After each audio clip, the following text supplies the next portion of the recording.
Raha izay ho an'ny mpilalao sy ny ekipa ny au niveau ny fédération izay manomana ny andray ity fifaninanana ity ihany koa dia efa vonona izy ireo amin'izao fotoana izao. Araka ny nambara Andriamatoa Marcel Rakotomalala filohan'ny fédération dia efa vonona hatrany amin'ny 5 isan-jato ny fédération andray ity kanina 13 ity. Nambarany ihany koa fa dia amidy amin'ity manomboka amin'ity faraparan'ny herinandro ity ny tapakila fidirana ho an'izay lalao manasa-dalana izay mitondra fanazavana indrindra mikasika izay fanomanana izay ny filohan'ny fédération.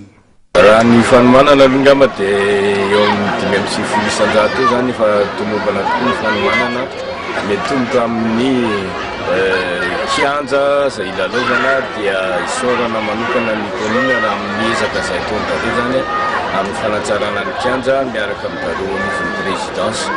ny mikasika ny fahatongavan'ny délégation ho any ivelany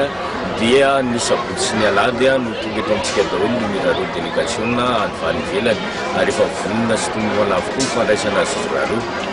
Ny mikasika ny fandaminana eo amin'ny fidirana moa dia efa milamina tsara tokoa ary any amin'ny zoma any raha tsisy ny sampona no metomboka ny fivarotana ny be ho an'ny demi-finale ary ny finale moa zany vao vita mihitsy ny demi-finale dia metomboka ny famarotana ny be ho an'ny finale.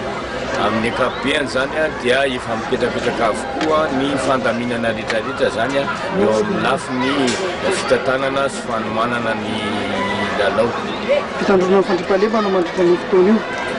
Ny fandriampahalemana koa dia amin'ny herinandro iny zany no anao ny séance de travail miaraka amin'ny mpitandro filaminana ny eo amin'ny fédération malagasy ny rugby ary efa mipetrapetraka avokoa tafiditra ao anatin'izay le hoe